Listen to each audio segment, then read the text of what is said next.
Hello, you lovely lot, and welcome to Who Knew, a Doctor Who podcast. I am your host, as always, Josh Carr, and I'm gonna try and make this intro go on for as long as possible because I think this situation is very funny.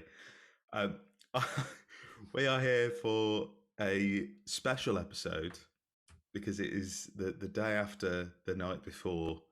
It is The Legend of the Sea Devils aired last night for us, and we're going to be discussing it. We're going to be breaking down everything that happened in the episode, and we're going to be talking about that trailer for the Centenary Special because mad things. And I suppose it's time to bring in my fabulous guest for today, a trickster, a schemer, an agent of chaos, and also my trusty companion in my upcoming audio series.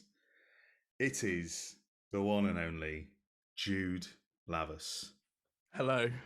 You really dragged that on, didn't you? You really dragged it on. I thought it'd be really, really awkward and funny to my keep legs that were going just for like as long as trembling, possible. like, please, Josh. We wanted to make a thing of the t-shirt. Yeah. Because yeah. it's a great t-shirt and it's Thank you. fitting. Obviously, no spoilers as of yet, but I'm a fitty, thank you. You are. Let's get straight into it because Let's do it. Let's not mess about. Let's talk. Obviously, first of all, spoilers for Yeah. Legend of the Sea Devils and also spoilers for the Centenary Special trailer. Yeah. Because we are going to be talking big time about all of those things. I mean, you might already know who's in it based on the beginning. I don't think we said a word. We have now. Anyway, you've been warned. Legend of the Sea Devils. See, an Easter special that is sandwiched between Flux and Eve of the Daleks and Jodie's final adventure, which is as yet unnamed final adventure. What did you think? Let's go to you first. I want to hear your thoughts. So going in, I was very excited, and I thought, Sea Devils, Pirates, penultimate episode, it's going to be a banger. I didn't vibe with it. I won't lie. I really wanted to. I really, really wanted to because, knowing it was going to be the penultimate episode, I thought, it'd be great. I didn't really feel anything. It felt very much just like I was, watching an episode of Doctor Who, and then afterwards I felt a bit empty. The only bits that I really loved was all the Thasmin stuff. I thought that was written brilliantly. And I've got a theory. I think Ella Road wrote all the Thasmin stuff, and I think Chibnall did the rest of it. A bit of a Rosa situation where Mallory Blackman might have done all the good bits and Chibnall might have done all the bad bits. I don't know, but what I will say is I love the Thasmin bits. I thought the bits between the Doctor and Yaz were brilliantly written and so heartfelt and all that sort of stuff. But the rest of it just fell flat for me, and I didn't think they did the Sea Devils well at all. Yeah. I am not a million miles away from you. I don't think. I had fun. I had fun watching it, and I did tweet out beforehand. I said, "Right, I don't want. This is exactly what I wanted. I didn't want anything like earth-shattering, law-breaking. Like, I didn't want any Time Lords, Gallifrey, or I didn't want anything heavy." Yeah. I just wanted a fun one-off adventure. Yeah. That I could sit and have a drink and eat chocolate in my pajamas and just chill. And did you get that? I did. But I feel like maybe there was a little bit more that could have been done. And I think there were a few misfires. Let's try break down the episode. Okay. So I've only seen it once. Yeah, You've only seen it once. So we might forget bits here and there. Usually I like to watch it twice, but I didn't have time. The opening, the pre-credit scene, I quite liked. I really like that, yeah. I really liked it. It's a great little intro to the Sea Devils. after the titles, my personal opinion is that the first 10 minutes were 15 minutes were a mess. Oh, In my opinion. it was dreadful. It was I really, ju- really dreadful. I just couldn't. I was like, I can't get into What it. what really happened? Because it was the Doctor and Yaz were like, "We'll go in the TARDIS into the sea," Yeah. and Dan was like, "Let's swim to a boat that's like 2 miles off in the distance." And then I don't know how he did that. Yeah. So they basically, yeah, they landed. There was the whole skimming the stones thing, and then they captured the Sea Devil. Just that Oh just yeah. sort of happened. What it Oh, screamed to me, there was no yeah, like, there's no like preparation. It's like right now, and it's like that's the thing. I was what? like, what screamed to me was, and I think everyone knows that there's been rumours of this. And again, I'm not slating the production team or anything like this because I Yeah, imagine that there are reasons possibly out of their control. It screamed to me that the rumours of this was an hour and has been cut down by 10 minutes were completely true. oh yeah, And 100%. that a lot of that 10 minutes was taken from the opening from the Yeah. first act. That's what it screamed to me. I was like, I can tell Mm, how heavily this has been edited because it just felt like there were, like you said, so setting up the trap for the Sea Devil. I feel yeah, like there was an entire chunk missing there. Probably an action set piece or yeah, something, possibly a sword fight. Um, I feel like there was a whole, like you said, Dan's motivation to just swim onto a pirate ship without yeah. speaking to anyone first, We didn't and we didn't even see him swimming. He's just like, right, let's go swim, and then he's on the boat. then he was on the boat, and then the doctor was like, "Oh, he's wandered off," and I was just like, "Yeah, there's a chunky story missing here, guys." That's the bit that really got me. Is like the Doctor's like, okay, we know there's a sea devil. There's at least sea devils about, and she sees Dan go into the sea where the sea devils live, knowing they're dangerous, and he's like, oh, he'll be fine. He'll be fine. Let's go in the TARDIS. Yeah, What? I, it was a very confusing opening 15 minutes, and obviously Yeah. we get the obviously the introduction to Madame Ching, Pirate Queen, of Mm. course, and yeah, it was just a bit messy for me, and it was choppy editing. Like I can't fault performances. I thought were on point. Oh yeah, I 100%. The think actors did a really good job with what they were given. yeah, I think the individual. I think it was quite well directed, Mm. um, and that, we've also got something that when I was watching it, I feel like there's if you're watching an episode of Doctor Who and something happens and immediately after it you go, that's going to be a meme It's within the about jump. half an hour. It's the jump. It's the jump. What was that? Like, in have you ever played like Mario, right? Yeah. In the DS Mario game, when you beat the boss, it just jumps off screen, and that's what the Sea Devil did. Because you've got this boat in the air, and bearing in mind later in the episode, the boat is still in the air, and the Doctor's like, "How do we get to the boat?" And then she's just on the boat. Did she jump as well? Did she do a big jump onto the boat? I don't know, but that jump was Yeah. weird. Like, it just came out of nowhere, and he just walks over, and It's you're like, just oh. I expect because we see earlier in the episode the Sea Devils climbing up the boat, and I thought, why didn't they jump on the boat? If they've got like a was it powerful.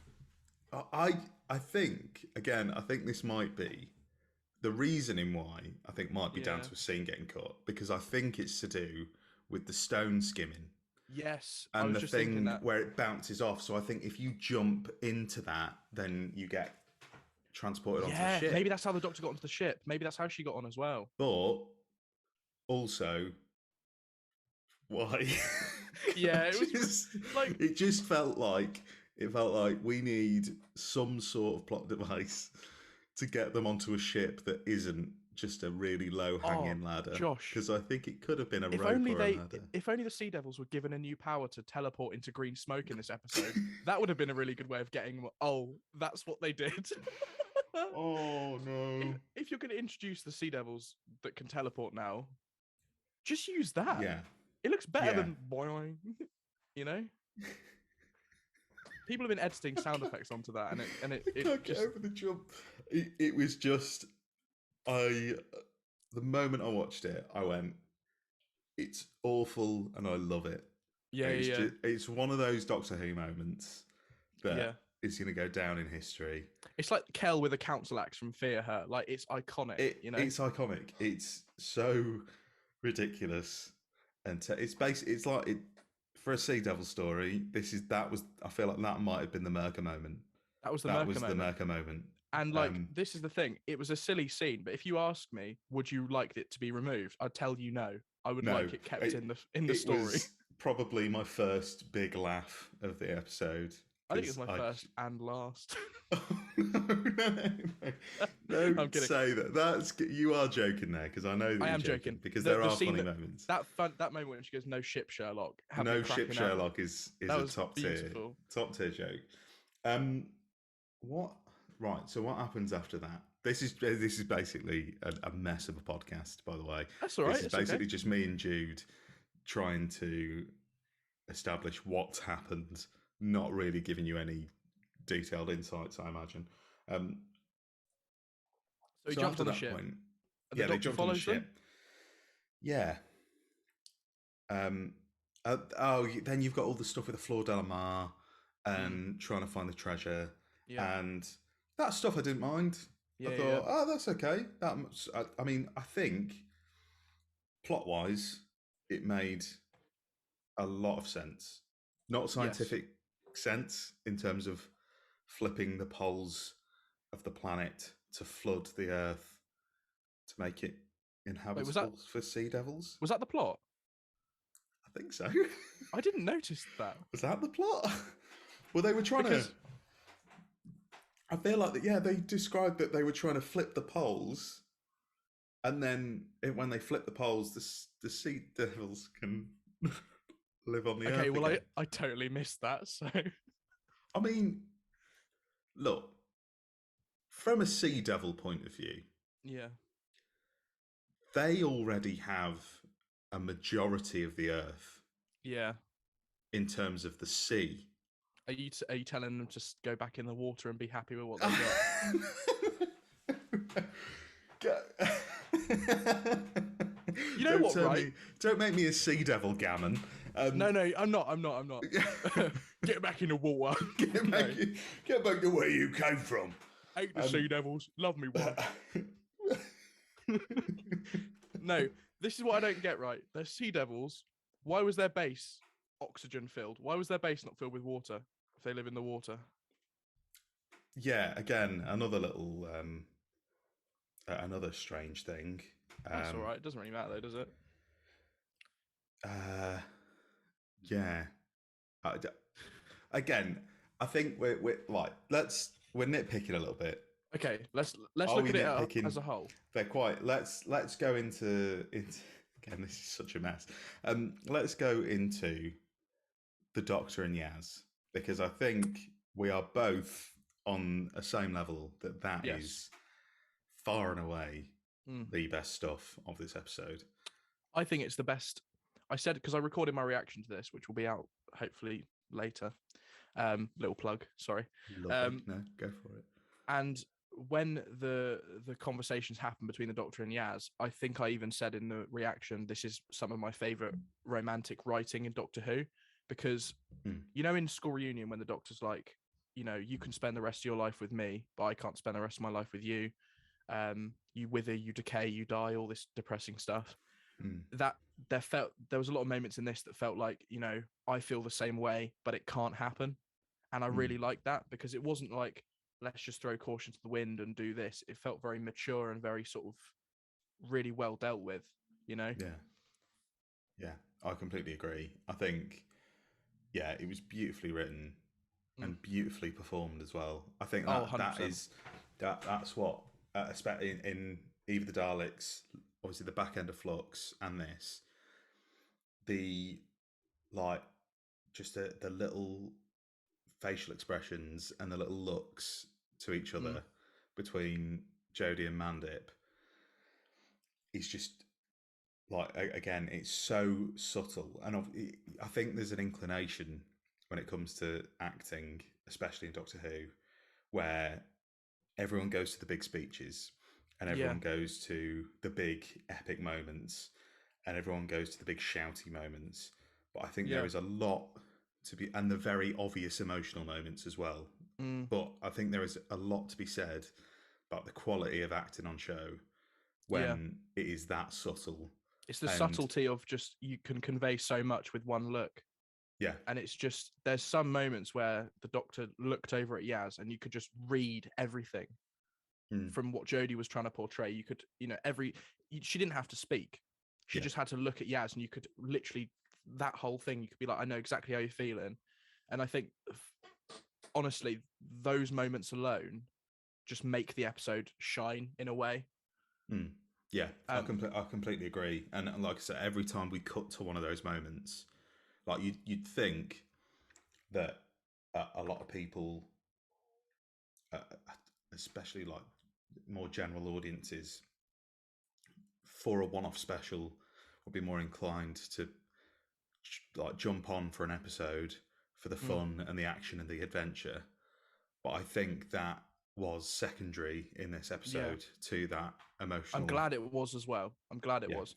As much as I'm a so big Sea Devil fan, I think when we've got something like Thasmin, which is very, very important to Doctor Who, and it's important to so many fans as well. Um, when it's the penultimate episode and you've got to wrap it up, it's got to be front and center. And I'm glad it was given the breathing room. The rumor is that it was an hour episode and it was cut down. I'm sort of hoping that there wasn't much Tasman cut out because I don't think there would have been. From what was yeah, left no, neither do in, I. that's Mm, why I've come away from it, and I think I will remember it as more of a Thasmin episode than a Sea Devil yeah, episode. And I yeah, think, it should be the legend of the Thasmin, really. yeah, and I can imagine, obviously, I'm purely speculating. This is not true. Yeah, This is not, I'm purely speculating that if there were 10 minutes that was cut, I imagine that there might have been pressure to cut the Thasmin stuff rather mm, than the Sea Devil stuff. yeah, And that might have been a bit of a headbutt disagreement. moment Yeah, between the higher ups and obviously the production team. Again, mm, I'm purely speculating. That is yeah, probably a yeah. load of bollocks. I don't Who really knows? know how TV works to an intricate level, and I'm sure there's people out there who would know a lot Mr. better than me. TARDIS will you'll Mr. know. TARDIS will correct me Yeah, without fail. Um, but yeah, legend. yeah, he is a legend. But I I really like that stuff, and I Mm, think again, it's been a lot of my favourite moments from the past couple of years of the show have not been the big monster moments. They've not been the big speeches. It's been moments like that. It's yeah, been same. like the last 5 minutes of Flux. Mm, It's been the scene with Yaz and Dan in Eve of the Daleks, and it's been the scene at the TARDIS doors underwater, and mm, the final scene in this as well with the Doctor yeah, and Yaz on the beach. Um, Lovely stuff, lovely, lovely, yeah, lovely stuff, and I think it's just a shame that I think it would have been great to have gotten more of this kind of stuff earlier on. I feel like this is the kind yeah. of level of emotional storytelling that was slightly missing from Series 11 and a bit of Series 12 for me as well. Yeah, I I can think, agree with that. I wish yeah, we'd have seen, like, obviously we know that it wasn't planned, which I don't think it really matters. no, not at all. Things, ideas come up and they go and they come and they go. And, I'm glad that it was implemented because it was clearly something that, people wanted. I wanted it to be a thing. Loads of other Hmm, people did as well. And it was implemented. And I think with the episodes they've got left, they've done a good job with it. yeah, and as well, you can't like in terms of the whole not planning it thing. Mm. I think you I think you have a. I think the production team will have realised that the chemistry that Jodie and Mandip have Mm. is a very special thing to have on screen, Yes. and that has obviously developed, and they wouldn't have known that that was going to happen at the start. And Mm. to look at that and think there is something there that can be used Yeah. in their performances, and incorporate that in. I just think that is a great use of your actors, and it's a great use of Like storytelling. Mandip and Jodie are just best mates, and when they've Yeah. spoke at cons before, they just love each other on and off set. They just, you know, they're so close as friends. Yeah. And that comes over really well in the acting and the performances. And like you said, it's a good way to utilize that off-screen friendship they have, because it makes it feel so natural when they do it on screen, you know. And that's why the looks work so well, because they're so close in real life that when they share those sort of subtle moments, it's that much more convincing and that much more sort of believable. Yeah, completely agree. Yeah. Let's move back over to the Sea Devils in particular. Obviously, it's their first proper appearance since the Sea Devils. I'm joking. I knew that everyone was going to kick off. Warriors of the Deep, obviously. Canon. It's not canon. I'm joking. It's I'm joking. canon. I really like it. I really like it. You are going to get out. There are some. They seem to have come out of the woodwork since January. All of these people who seem to come out the water. Yeah, like Sea Devils, they have risen from the depths. That there now seems to be a lot of intense fans of Warriors of the Deep. I've never heard of anybody being this intense a fan of it before. Because we had a blooming Silurian 3-pack that just got released. That's why people are like, very true. Do you think that was released because the Sea Devils were coming back, so they wanted people to go back and watch the episode? Maybe. I don't know.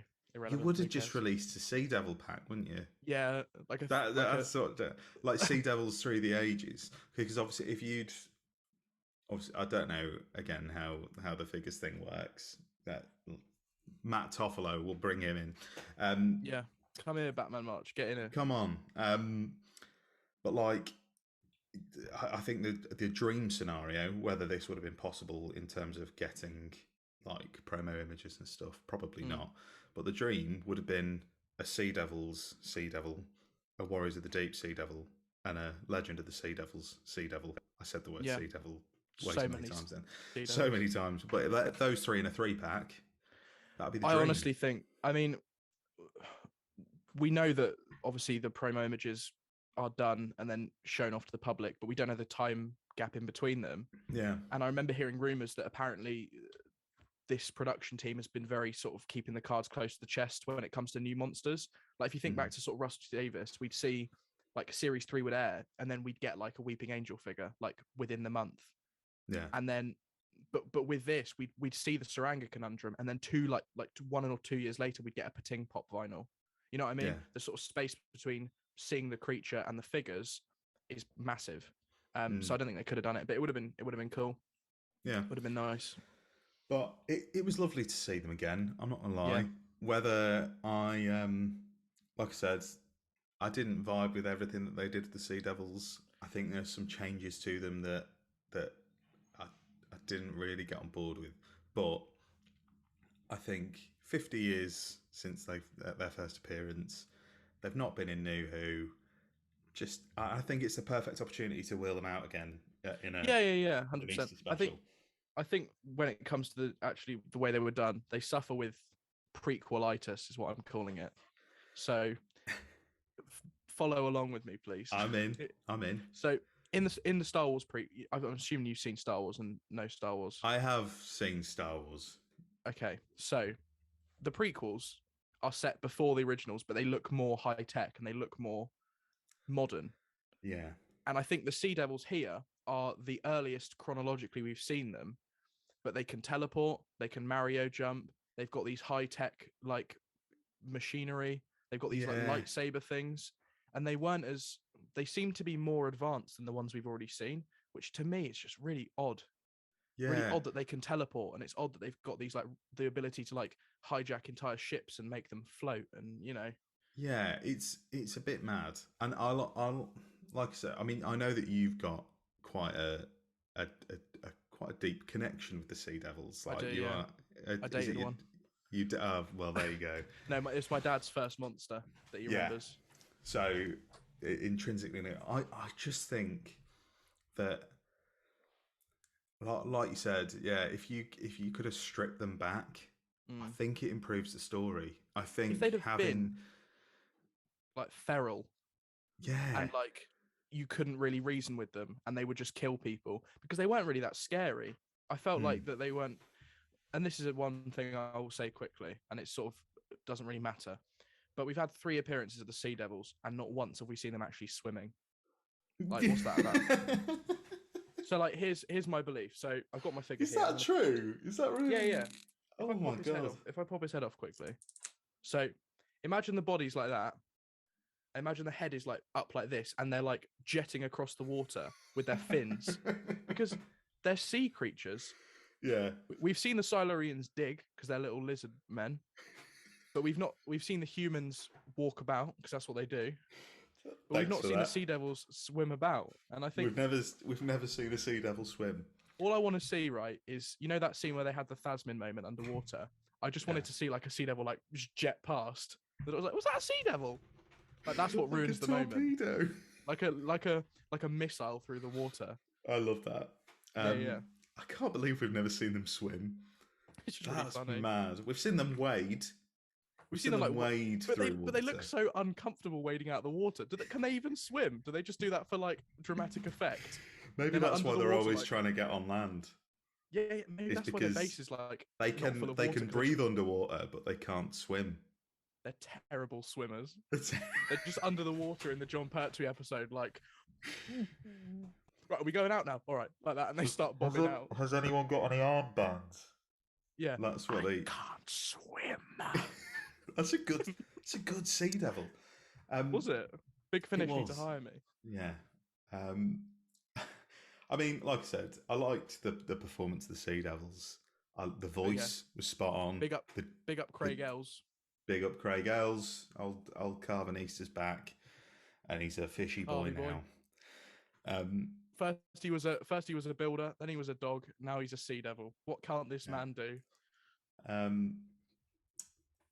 And I love the death noise. Death noise came back. Oh, in my reaction, I was like, was that a sea devil death noise? And then I was like, I'm such a nerd.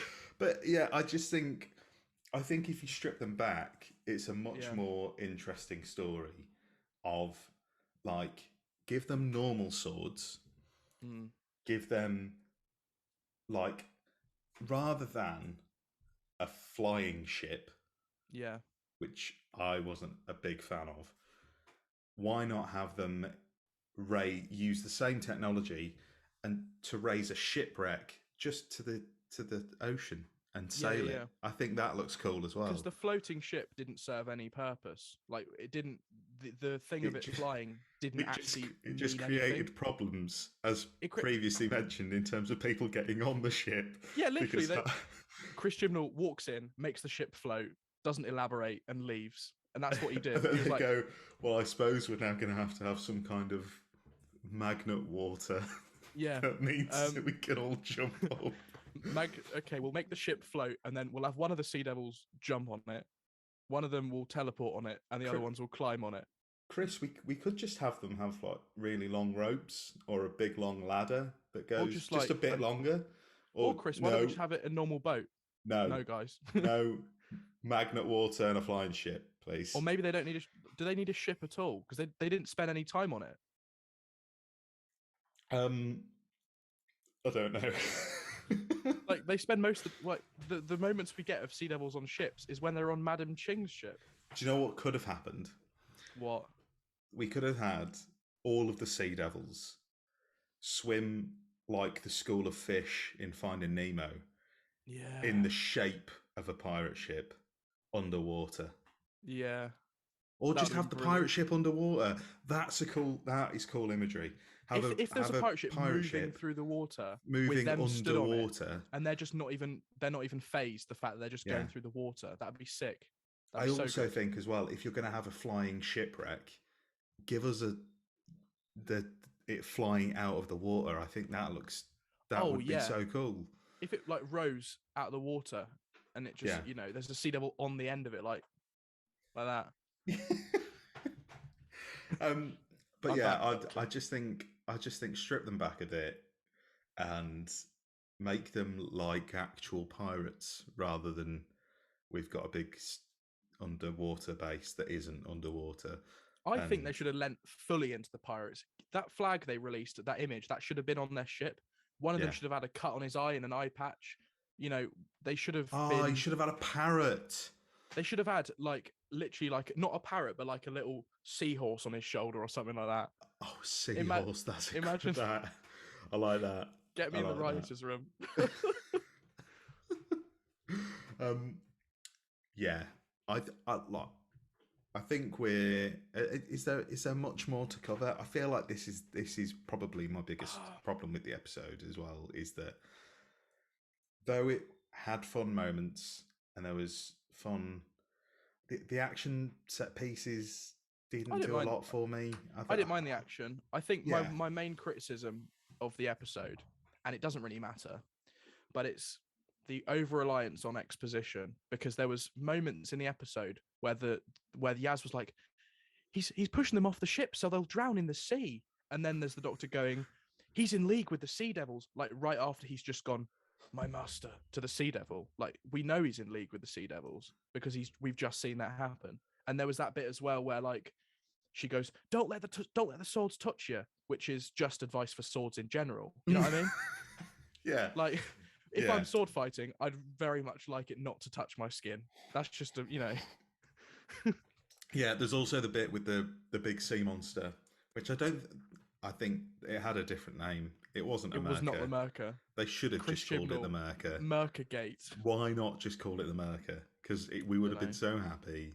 It means nothing to anybody else other than us weirdos. Just call it the Merca.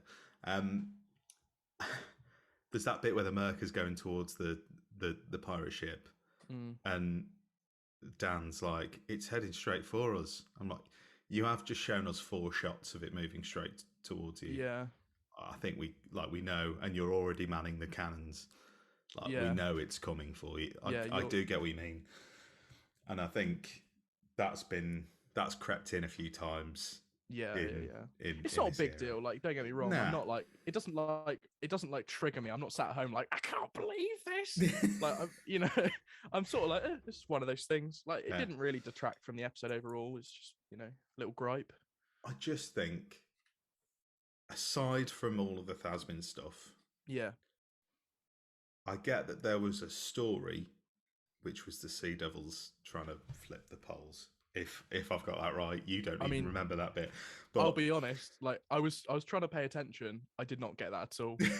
I'm pretty sure they say it a few times. We're going to flip the poles. That sounds like something that you'd hear in the Houses of Parliament. Anyway, I just feel like it didn't really have anything to say. Like, what is the point of this? Like, what is the... and I think Mr. TARDIS actually did a tweet which summed it up. Is so obviously we've had some stuff from the wonderful people over at Talk TV this week, with some wonderful thoughts on Doctor Who. Some brilliant takes. Some deep insight in saying Doctor Who should just be monsters. They should spend less time focusing on the scripts was the insight, which is very funny. But I think he said, look, this is basically what that crowd wants, of just no message, no meaning, and it was just a little bit empty. I think it was fun. Again, it was fun. There was some exciting set pieces, but it just all fell a little bit flat for me.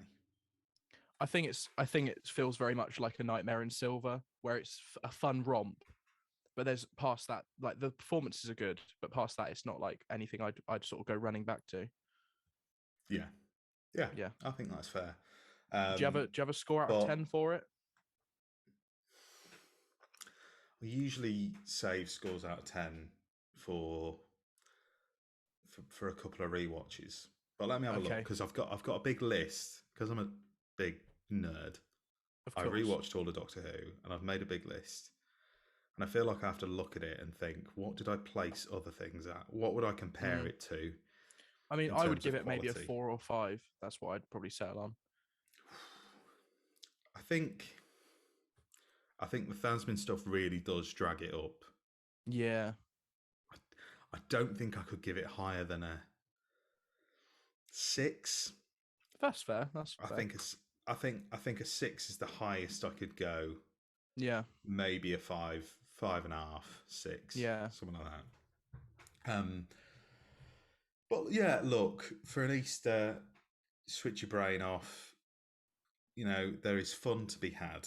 And Definitely. I will say this. The last Easter episode we got, it's a lot better than Planet of the Dead, and I'll tell you that. Agreed. I am Agreed. not a fan. I am not a Yeah. fan of Planet of the Dead. So Um, I think this is actually the best Easter yeah, special Doctor Who's done. So that's incredible. yeah, That so is, true. it's the greatest. I mean, didn't the series used to start on Easter? Like series 1, 2, and 3 all started on Easter, didn't they? If that's true, then I will have to All retract around my it. previous comment. But they're not Easter specials. No, they're not. They're not. Did we get They're any not. Easter moments in this? So Did we yeah, got Doctor be we like egg time? yeah, there was absolutely no reference to Easter whatsoever. What they should have done is just lean fully into it and There should just have been do a an Sea Devil episode about with a mini Jesus. egg mug. There should have been a Sea Devil with a mini egg mug. A mini, one of the ones that you get, the cheap Yeah, yeah, yeah. ones, where I all of the fancy a pattern peels off. coffee, and he's just there sipping it in the corner. I love cream eggs. Cream eggs make me sick, Salvix. He's just like sucking on the. How do you eat yours? I lick it out. maybe that's what was cut. No, maybe that's what was cut. Yeah, maybe it was just two sea devils underwater complaining about their cream eggs getting wet. The fact that the chocolate is soggy and it just like floats away. Depressing moment. What even is the middle made of? Is it actually egg? I don't know. Don't even know what an egg is. Oh. Right. I think we've exhausted Legend of the Sea Devils chat, haven't we? I think we have. I've enjoyed it. I've enjoyed it. I've absolutely no idea. Everything is a blur. We'll spend 20 minutes on Sea Devils. Shall we just fuck it off Yeah. and talk about what everyone wants to talk about? Let's be honest. Yes. There is a reason why you're here, and it is the Centenary Special trailer, which I think it is safe to say, whether fortunate or unfortunate, it slightly overshadowed the episode that aired last night. Yeah. And I think it was baffling. I lost my mind. What was your initial reaction to the trailer? Well, if you look at my Twitter, you can see. But I will give you a little explain because I recorded it, and I will plug myself on this pod. So, my initial reaction was literally just, wow! Like I saw it was the Daleks first, and I was like, oh, Daleks, and they had the plungers back, which I'm chuffed to bits about. Do they? I didn't see that. I didn't see the plungers. No more claw. They got that plunger. You've got for a celebration of Who, you have to have the plungers in. You do. Like, it has honestly, to be done. Day of the Doctor had plungers. Freaking the best episodes have got plungers, is all I'm saying. Yeah, plunger supremacy. Plunger supremacy. The Sidemen, obviously, and I was shocked to see a Shad back, to be honest. Unless this is going to be like a Shad from before he was shrunk, or maybe the Master de-shrunk him. Yeah, can he do that? Or are they just going to write in that he can do that? Because we've never seen it before, but like, it's a new TCE, so maybe he can reverse it. Because I think all it does is like reduce the space between the atoms. So if you could do that, maybe you could unreduce the space between the atoms. I don't know, or maybe he's a time lord and he's got a TARDIS. Maybe he just goes back in time and does something to the timeline. Like it's all up in this. It's all to play for. You know what I mean? I was excited to see the Master back, even though I'm not sure how I feel about the Master coming back. I was excited to see Sacha Dhawan again because he's a legend. I've got his little autograph somewhere along there. Oh, lovely. Yeah, and all three of them at once for the first time ever, which is a bit weird. I feel like I was like, surely that's happened in some, like, even like there's two of them at the start of one episode, and then one pops up at the end. But no, which is technically not. It has really never happened. cool. The only worry I have, and this is just a worry that I hope doesn't come true, but we've got, because we know Graham and Ryan's going to be in it based on the set pictures that we've seen, and Dan and Yaz and Vinda and the Master and Daleks and Cybermen and Ace and Tegan. That's quite bloated, and I think it's it's a lot.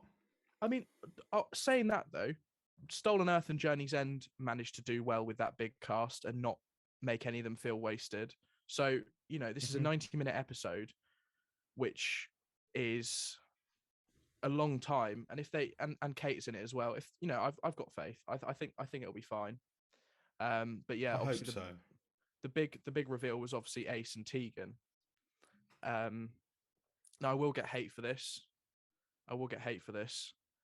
I'm not a massive Tegan fan, so.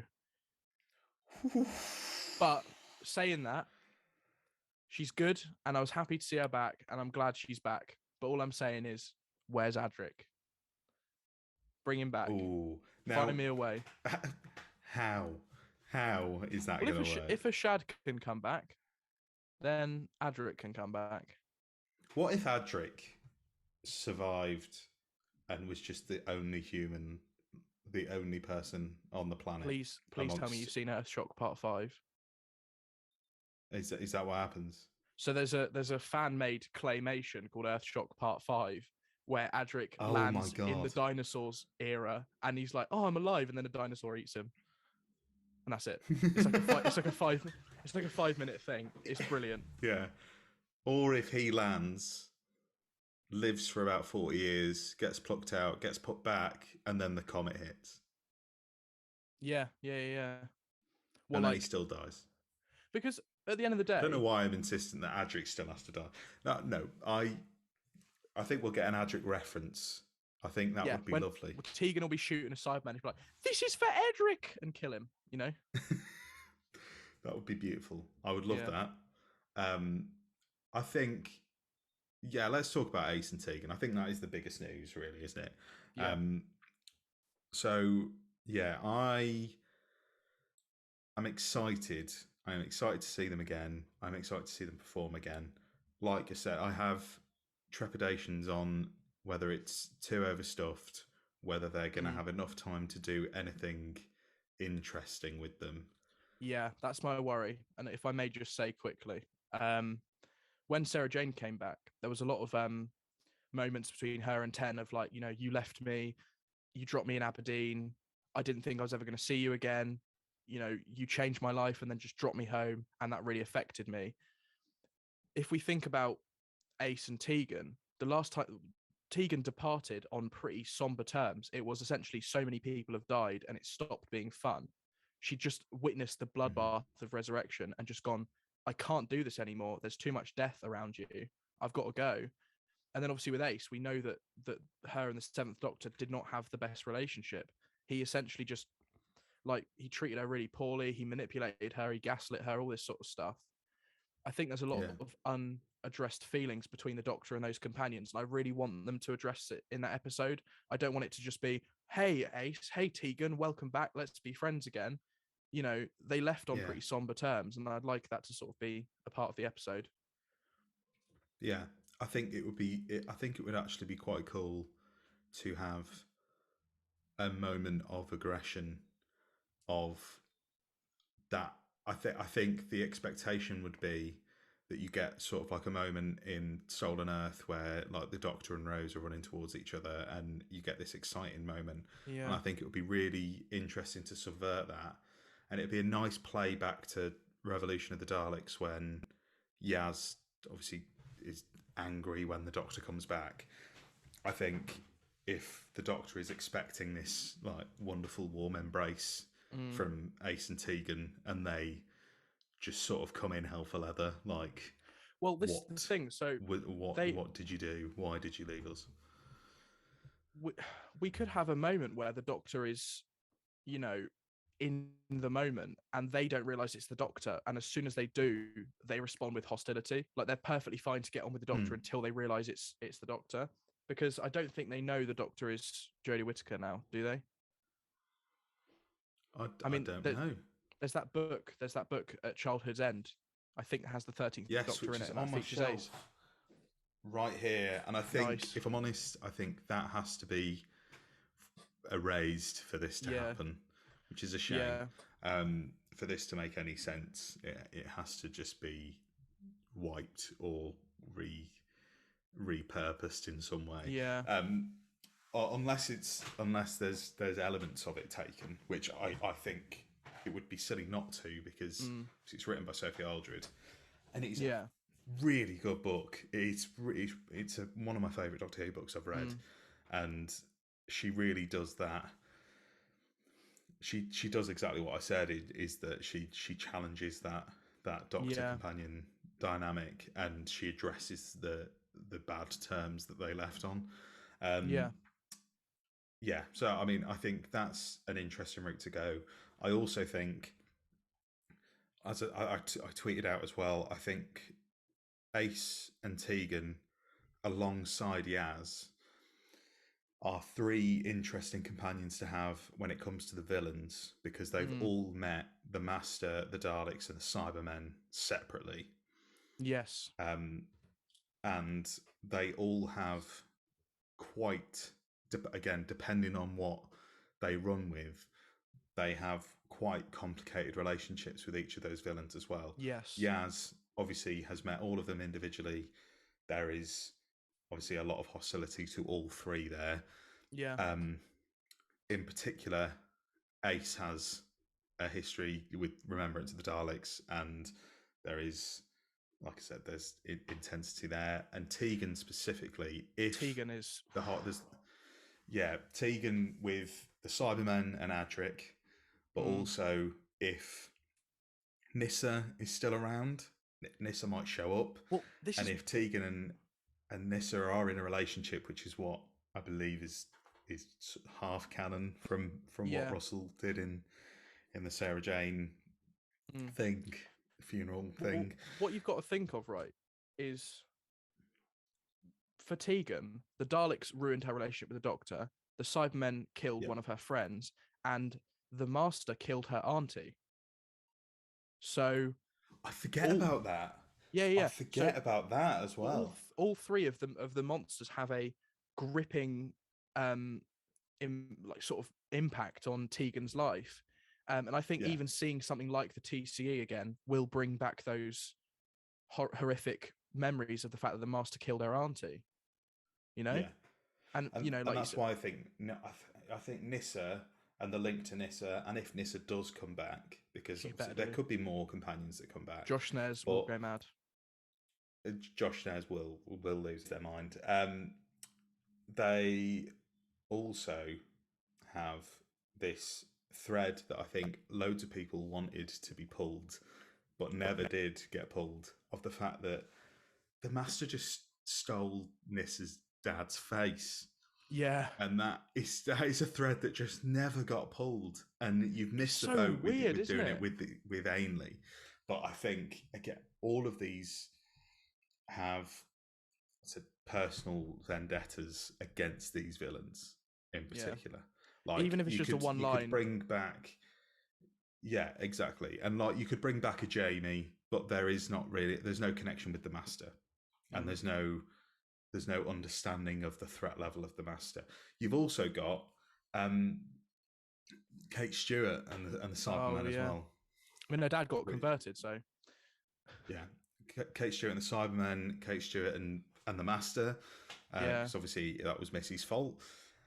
There's a lot of interesting threads that can be pulled, and I hope that it's balanced in a way that obviously it may not be the driving force of the story, because there is so much to cram in to, like I said, like you said, we think it's going to be about 90 minutes. Fingers crossed they can juggle all of these balls, because there's so much to cram in, because well, it's Jodie's last episode. Yeah. Jodie has to be the focal point of that Also, episode. Joe Martin better be in this. I spoilers. I believe she is.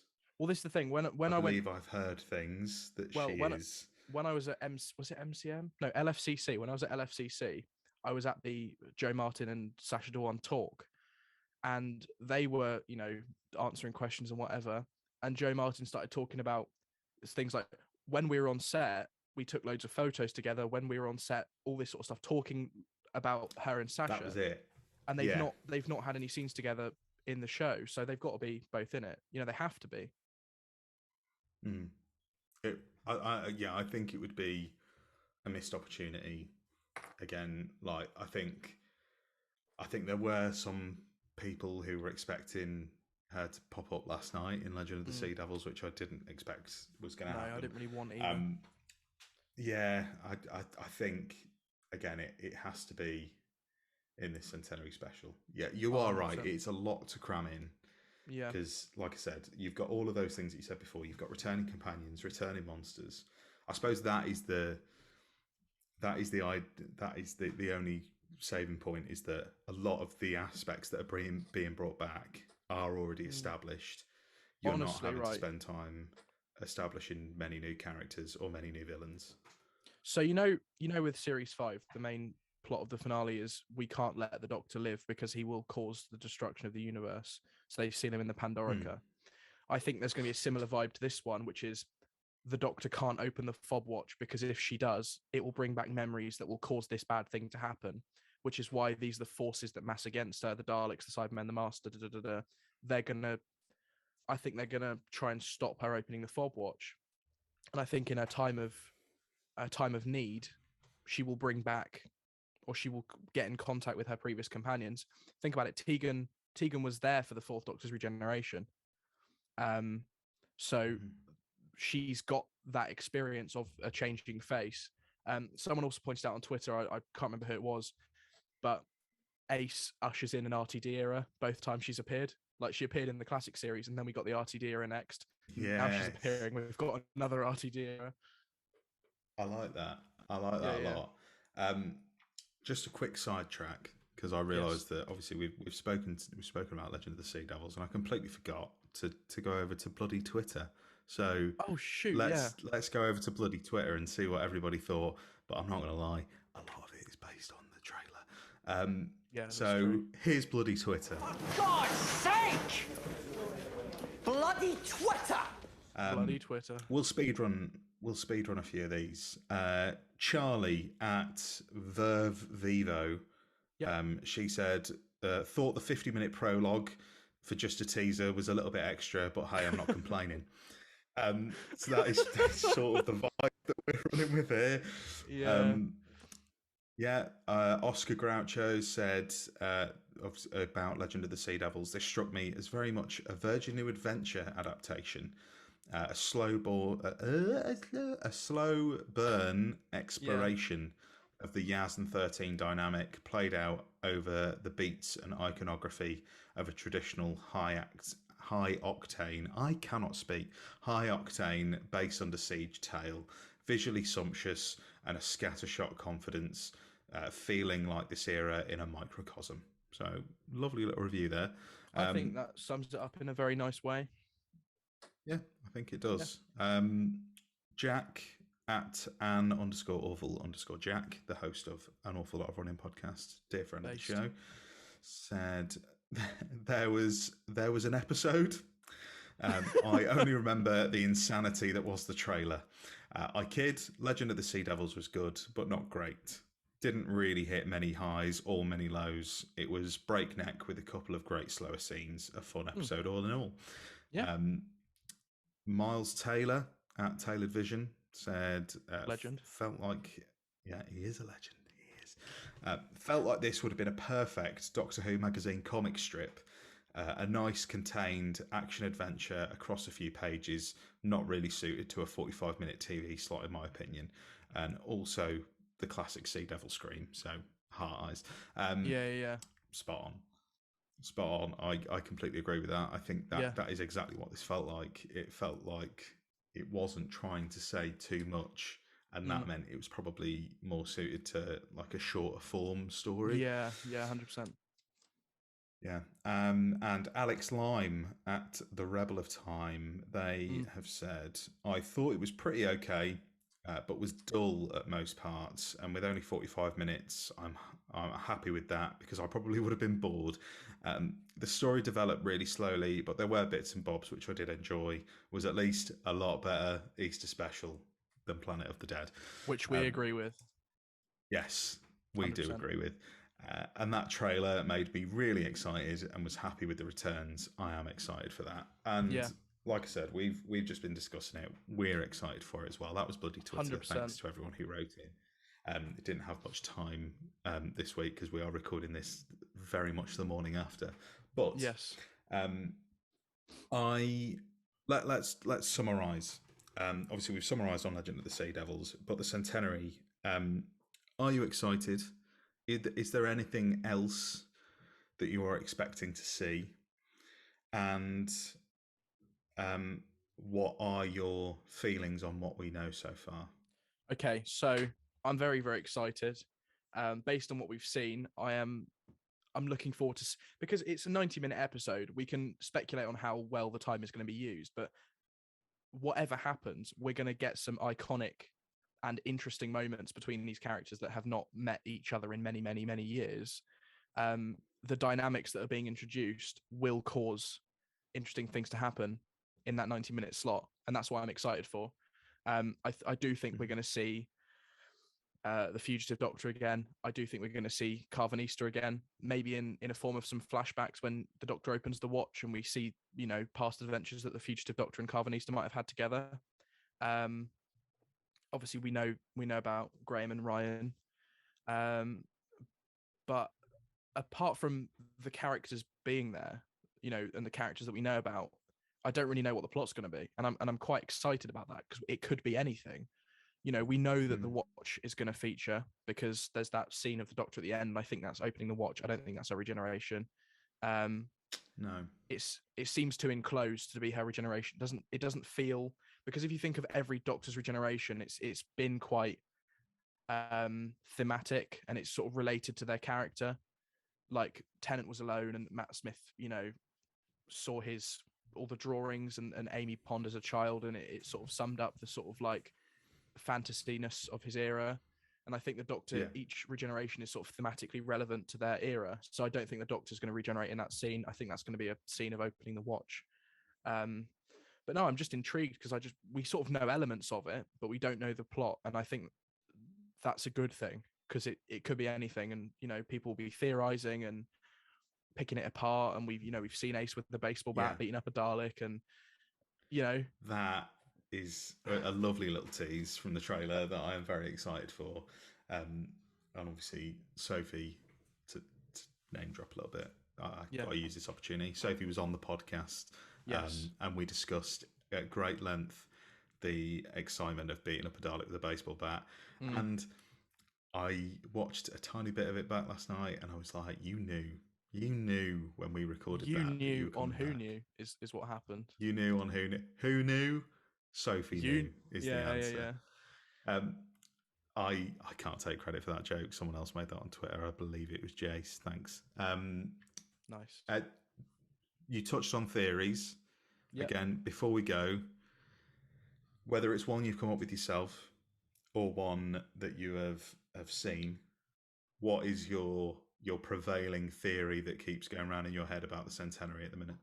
So there's a few little elements that have come up, and I will say these are not my theories, so I do not want to take credit for these. I wish I knew who posted them. But there's a theory of there's two masters, two different versions of Sashta One. There's the pre-finding out about the Timeless Child version, who's the clean-shaved, less erratic version, and there's the post version who looks like Rasputin, and they're going to meet up or whatever and have moments. Because if you look at the Master when he's got the clean shaven, he's dressed more subtle. He looks more calm. He doesn't look like the sort of erratic, evil, like Tasmanian devil that he is in series 12. And if you look at the Master when he's got his long hair and his beard, in the background, it looks like a Cyber Master behind him. You can see the blue light. You can see a cape that people have noticed.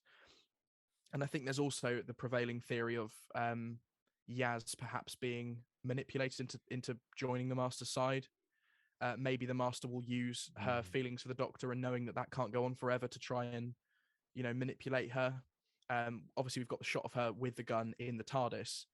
And the last time we had a companion pointing a gun, I remember, was Bill. And that's when she actually did shoot the Doctor. So, could we have, will it be the first time that a companion's killed the Doctor and caused them to regenerate? That could be cool, Yeah, I mean, explicitly, yeah. I mean, technically, you could say, well, it was sort of Will's fault. And Rose as well, putting the time vortex in his head. Yeah, but then it's, like I said, it's not their fault. They're not choosing to do it. My prevailing theory at the moment links sort of to that, and it is with regards to how the Master looks. I did tweet out about this, and a lot of people did point out that this is a little bit similar to something that happens in Dalek Universe. But I think, so there's that shot at the end of the Doctor seemingly regenerating in what looks to be like a glass case. Yeah, are you thinking of the monk type thing? I'm thinking of the Kasavin. And I am thinking of the Master using that technology to basically cause this. Again, this is very elaborate, and I don't think this is going to happen, but this is just something that popped into my head. What if the Master triggers a fake regeneration for the 13th Doctor, or makes it appear that the 13th Doctor is regenerated, transports the Doctor somewhere else, and in the Doctor's place stands seemingly the 14th Doctor, played by Sacha Dhawan. That would be cool. Who is the clean-shaven version, who, in my opinion, looks to be dressed in quite doctory attire. Yes, that's what Twitter was saying, and I think whether it's he pretends he's the Doctor or he's a pre-timeless child master or anything, he does look like he's dressed as the Doctor. We've not had a bearded Doctor, and the Master always has a beard, and he's clean-shaven. Coincidence? Yeah, I think not. And I think so. Obviously, because we've seen the Kasavin technology where it sort of body swaps people. Yeah, it just swaps their locations, and the Kasavin was in the case, and then Yaz was there. Yeah, we saw that in Spyfall, and I feel like that was just sort of left and not utilised. And I think as well, you have then a plan from the Master of, I look like the Master, but I am the Doctor, and I'm willing to spend the rest of my life with you. And that could be how the Master wins Yaz over, and Yaz thinks she's with the Doctor. Yeah.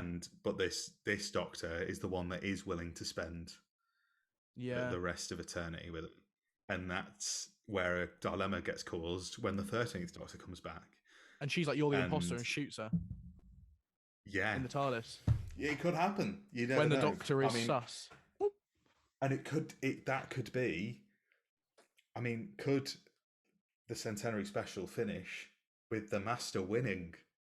Yeah. And the Master wins, the Master flies off, the 13th Doctor is dead. Although, right. And that is how the regeneration is caused. I will ruin this entire theory by saying... No, don't. No, I will. Stop. You can't stop me, Josh. I'll do it.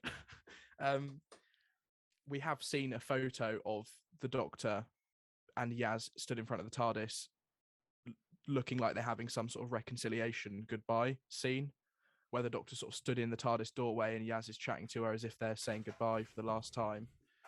So maybe that was a red herring. I don't know, but I've seen a few people as well state that maybe Yaz is manipulated into killing the Doctor, and she does it. But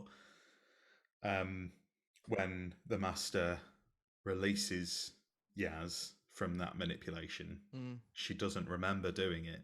Mm. And the doctor is putting on a brave face so that Yeah. Yaz doesn't know that she killed her. Yeah, And that would be cool. that's why she's dropping her off, and that's why Yaz is leaving, because the doctor is going to die and he's going to regenerate, and Yaz is going to find out that she caused it, and that would break Yaz's heart. That would. Crikey. That's all I can say. Crikey. Yeah. Crikey. I think that is where we're going to end it. Crikey, I think mate. Crikey is a great place to end it. Yeah. Well, that was a fun ride. I think we've genuinely spent more time talking about the trailer than we did the episode, which is absolutely hilarious. So, just like Twitter did. Yeah, pretty much. Yeah. I apologise. We spoke as much about the episode as we could, but I mean, Ace is back, Tegan's back, the Daleks are back, the Cybermen are back, the Master's back, Kate Stewart's back, Vinder's back, Carvanista's probably back. Yeah. It's going to be awkward on set for John Bishop and Carvanista, isn't it?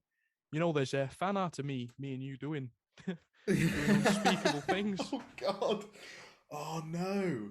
When did that come out? Would they have filmed this by then?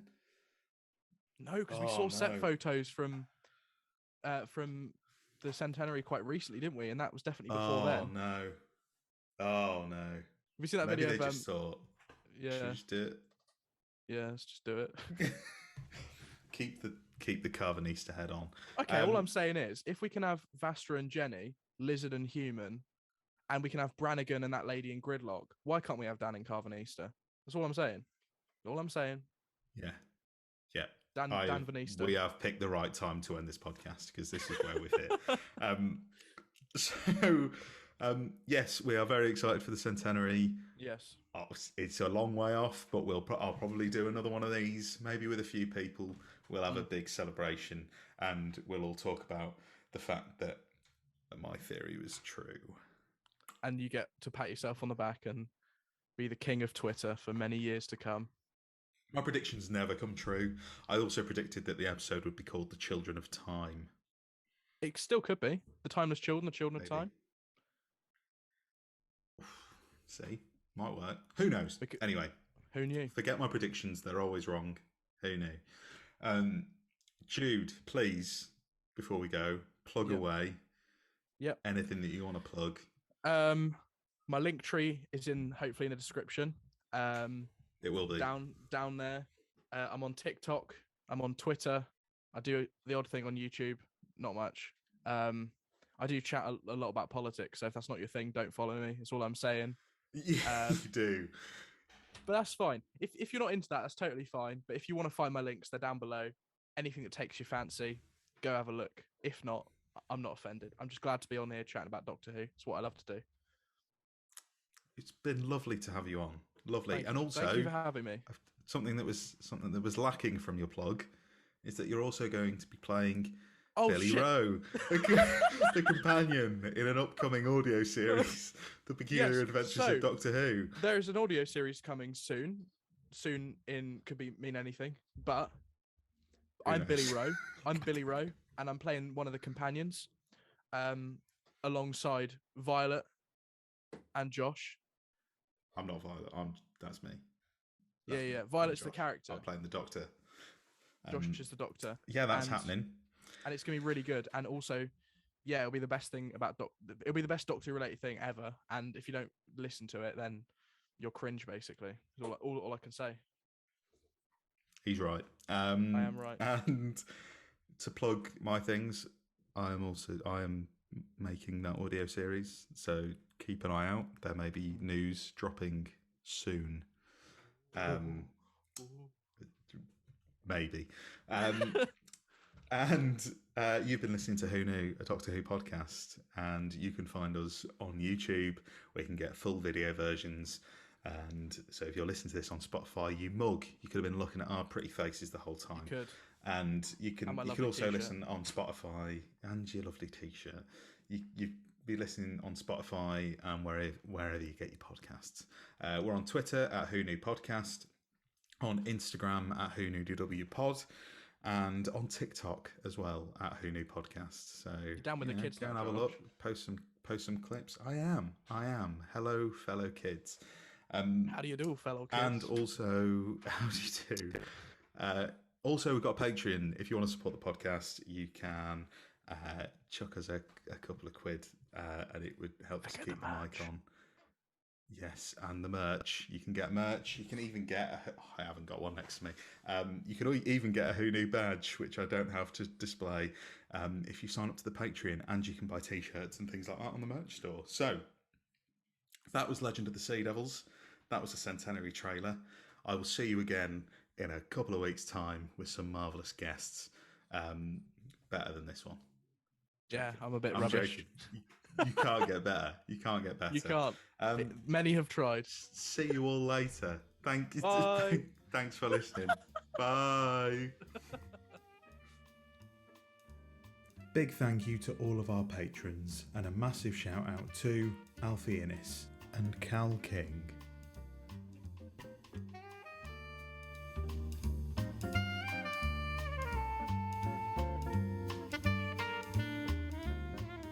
Thanks for listening to Who Knew, a Doctor Who podcast. You can check us out wherever you get your podcasts and now on YouTube. Please subscribe and leave us a review wherever you can, as it really helps us out.